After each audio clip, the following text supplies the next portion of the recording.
Welcome to the debate. If you were to look at a satellite feed of the Persian Gulf right now, you would see one of the most, frankly, staggering concentrations of kinetic military power in modern human history. Oh, absolutely. It's massive. Right? We are talking about over 50,000 United States personnel, two full nuclear-powered aircraft carrier strike groups, guided missile destroyers, and dozens of fifth-generation combat aircraft. The F-35s, yeah. Yeah. It is a technological leviathan. I mean, they have overlapping radar nets capable of tracking a golf ball from hundreds of miles away. And yet, this entire armada is sitting there, virtually paralyzed, while the global economy just hemorrhages. It is a remarkable paradox. You have the ultimate expression of military dominance effectively anchored in place. We're sitting here on May 16, 2026, and the geopolitical landscape is completely defined by this incredibly tense paralysis. The highly anticipated summit between President Donald Trump and Chinese President Xi Jinping in Beijing, well, it just concluded. And it failed to yield any tangible breakthrough regarding the reopening of the Strait of Hormuz. Not a single one. Right. Nor did it move the needle on the deadlock over Tehran's nuclear program. Which means that the April 7th ceasefire is, for all intents and purposes, on life support. By all credible accounts, diplomacy is stalling out entirely. Yeah, it really is. And as a result, the Pentagon is actively preparing new strike options, basically signaling that a resumption of hostilities could happen as early as next week. So we are facing a critical inflection point today. We definitely are. With the diplomatic track failing, is resuming Operation Epic Fury against Iran an effective, necessary strategy to neutralize the nuclear threat and finally force the reopening of this critical waterway? That is the core question. Right, and I strongly argue that it is. Resuming military operations is no longer just, one of several options. It is a necessary, empirically justified measure. We represent one side of this, which is that we must leverage this overwhelming U.S. military readiness to eliminate critical Iranian nuclear sites and forcefully break an intolerable economic blockade. And I take a fundamentally opposing view on this. Escalating this through military strikes is a strategically flawed approach. It's an approach that has already proven highly ineffective at degrading Iranian capabilities. Well, we'll get into the effectiveness of that. We will. But resuming Operation Epic Fury is not going to magically secure the waterway, nor will it safely secure the nuclear material. All the data we have suggests that taking this route will only further entrench the conflict, disrupt global shipping even more profoundly, and trigger a catastrophic regional war. Okay, let me lay out exactly why military force is the logical next step here. First, we have to acknowledge that diplomacy has demonstrably reached its absolute limit. Just look at the events of the past week. The Beijing summit, you mean? Exactly. President Trump rightfully rejected an entirely inadequate Iranian proposal while flying back from Beijing. He made the very valid point that if the foundational premise of an agreement is flawed, well, the whole framework is useless. Right, but the Chinese response... Which is my next point. We look to China to exert leverage, right? China relies heavily on the oil and gas flowing through the Strait of Hormuz. So the assumption was, logically, that Beijing would step in. Yeah, that was a hope. But President Xi refused to commit to any concrete intervention. He offered only the empty platitude that the conflict, quote, should never have happened. Meanwhile, the physical reality on the ground is that Iran is currently holding nearly a fifth of the world's oil and liquefied natural gas hostage by closing Hormuz to commercial shipping. But we also have to define what that closure actually is, objectively speaking. It is extortion. Plain and simple. They are extorting the international community, demanding the U.S. lift its naval blockade on Iranian ports. A blockade, I remind you, that was put in place as a justified containment measure in response to their broader regional aggression. I hear that, but... Let me just finish this point. The United States has the necessary force in place to end this. And we know the Pentagon has specific tactical plans ready, including incredibly complex special operations raids aimed directly at deeply buried nuclear material at Esfahan. Which is a massive risk. But resuming strikes is the only viable method left to achieve the non-negotiable goals set by both the U.S. and Israel, opening the straits and decisively eliminating the nuclear material. I approach this from a completely different analytical angle, mainly because I think resuming Operation Epic Fury represents a profound failure to learn from the very recent history of this exact conflict. How so? Well, the initial U.S.-Israeli strikes that began on February 28th did not achieve their strategic goals. They didn't open the strait. In fact, the application of that military force precipitated its total closure. It was a necessary response, though. But look at the data. The military efficacy of those strikes was temporary at best. Despite the April 7 ceasefire, intelligence indicates Iran has successfully restored 30 of its 33 missile sites along the Strait of Hormuz.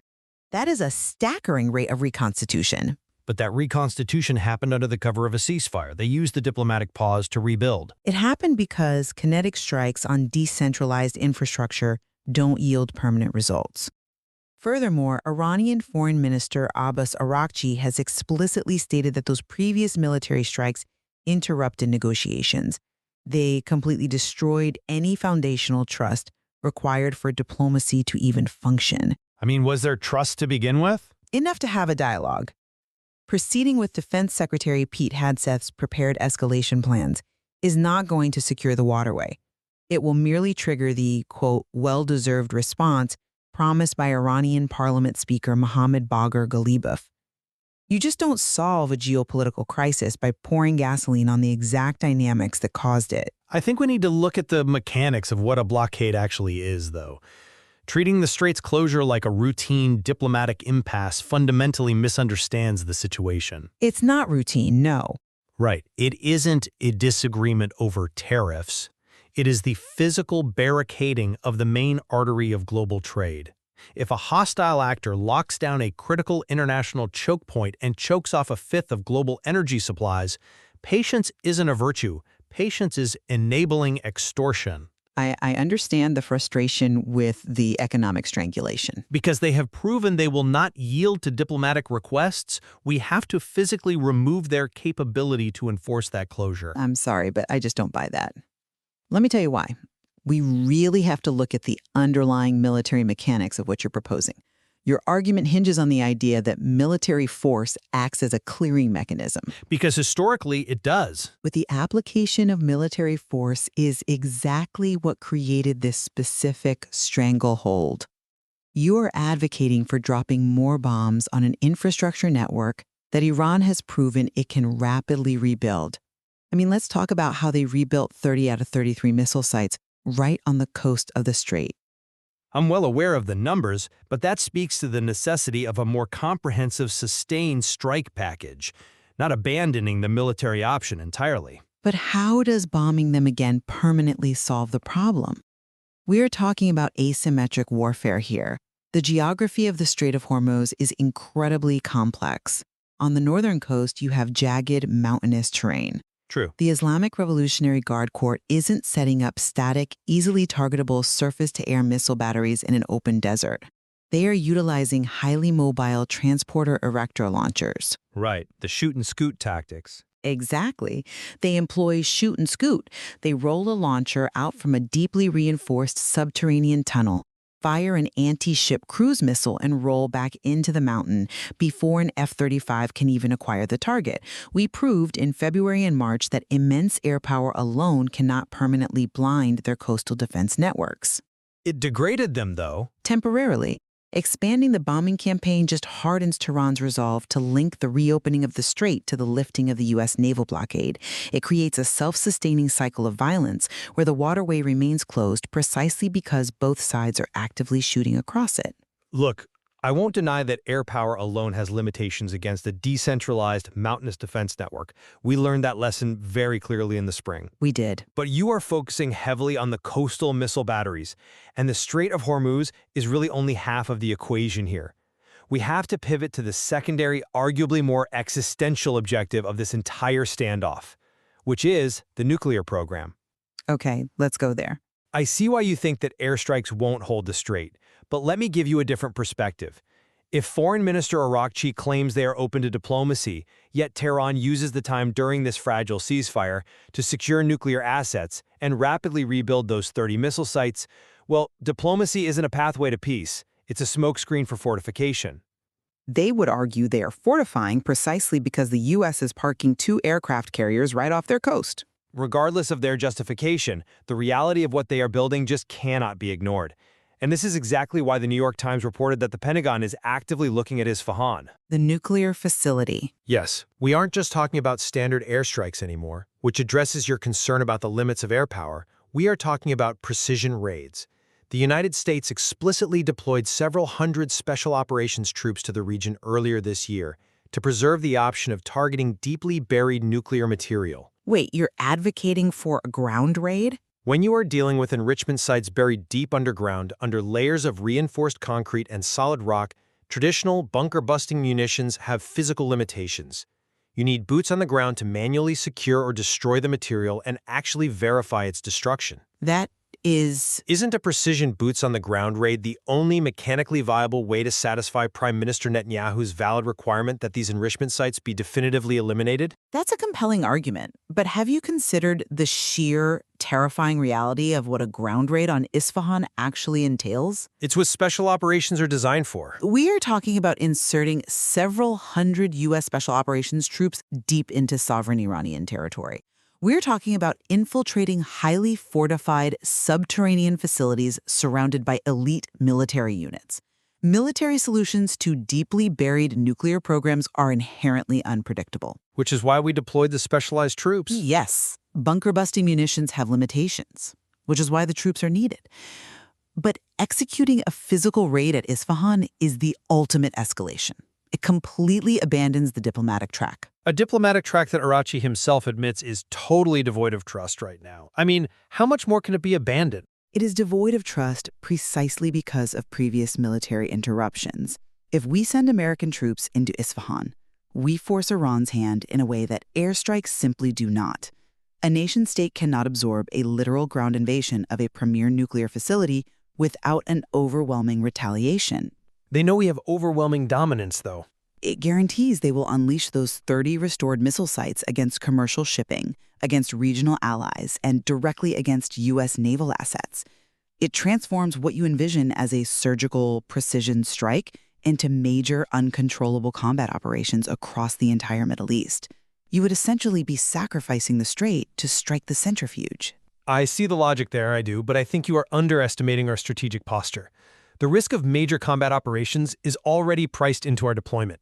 Chairman of the Joint Chiefs, General Dan Kane, noted this very explicitly. Yes, he did. We have over 50,000 troops, 2 aircraft carriers, and destroyers in place, specifically because we are ready for major combat operations if ordered.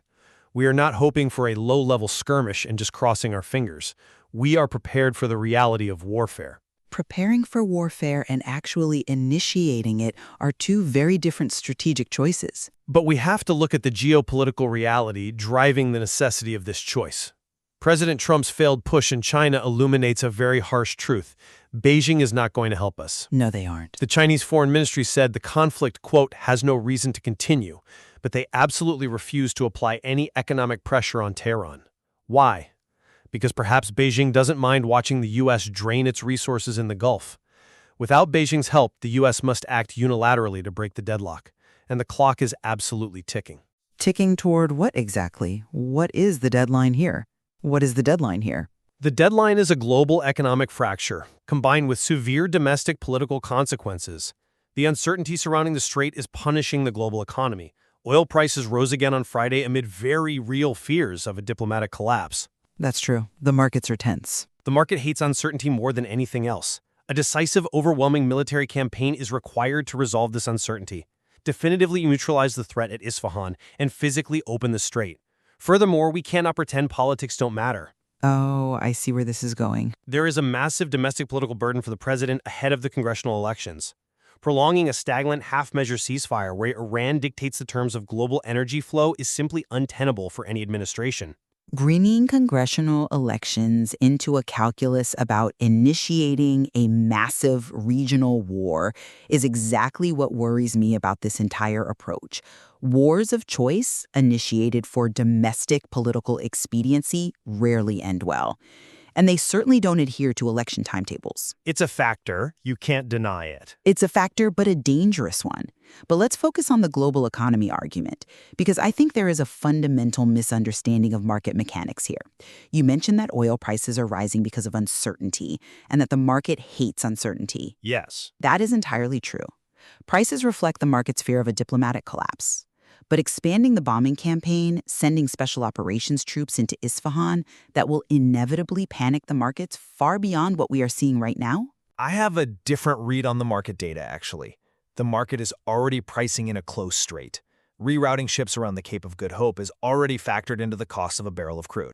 What the market is waiting for is a resolution, a definitive end to the blockade. They are pricing in a close strait, yes, but they are not pricing in a regional conflagration where oil infrastructure across the entire Persian Gulf becomes a legitimate military target. Think about the difference there. Our defense nets would protect regional infrastructure. A closed strait means a delay in shipping. A regional war means the physical destruction of refineries, pipelines, and desalination plants in Saudi Arabia, the UAE, and beyond. If Secretary Hegseth triggers the escalation plans, if we strike Isfahan and Iran retaliates with the well-deserved response Ghalibaf promised, well, the war premium on a barrel of oil will skyrocket in a way we haven't seen in decades. I still maintain our presence deters that level of infrastructure attack. I don't think it does. It ensures the exact economic fallout that the administration is desperately trying to avoid.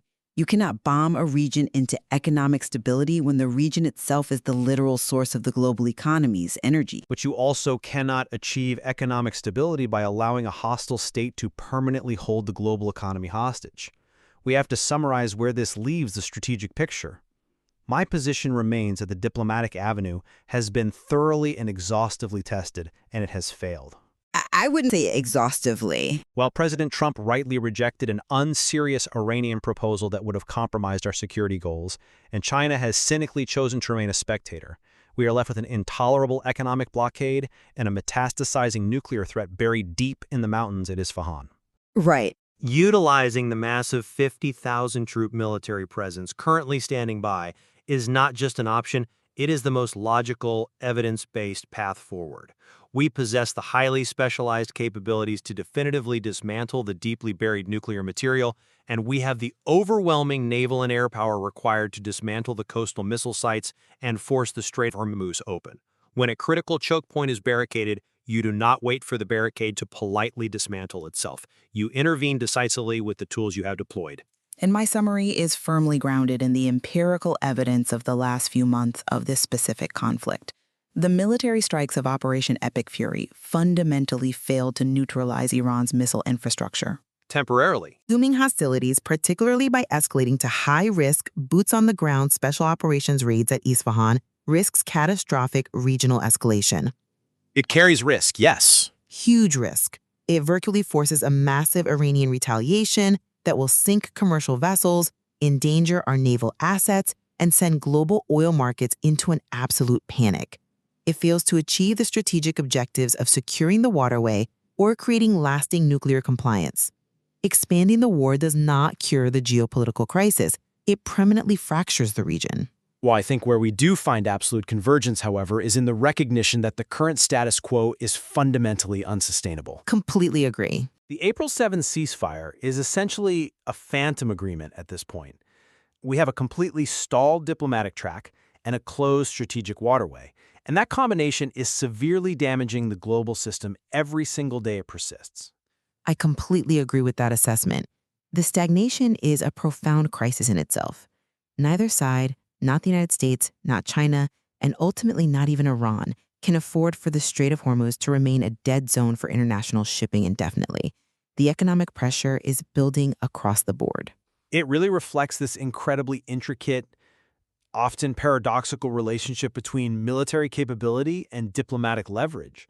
We build up these massive armadas, aircraft carriers, thousands of troops, overlapping defense systems, all with the intention of forcing a diplomatic breakthrough. Right. Peace through strength. Exactly. The theory is that overwhelming force compels the adversary to the table. But the very presence and potential use of that force can sometimes destroy the foundational trust necessary for diplomacy to actually function. Exactly. And the source material we've been examining leaves so much more to be explored regarding how world powers navigate these highly complex modern conflicts. The margin for error is essentially zero. Both action and inaction carry severe, cascading global consequences. They do. Whether that consequence is measured in the skyrocketing price of crude oil, the dangerous proliferation of nuclear material, or frankly, the lives of the soldiers currently deployed, the stakes could not be higher. Which leaves us and our listeners with a deeply complex strategic picture to interpret. We started by looking at the sheer kinetic power sitting paralyzed in the Gulf. The defining question moving forward into next week is whether the specific, escalating tools the Pentagon is preparing will ultimately break the blockade and neutralize the threat, or fatally rupture the entire geopolitical system in the Middle East. That's the million-dollar question. It is. We'll leave you to weigh the evidence, consider the mechanics of what is actually being proposed, and form your own conclusion.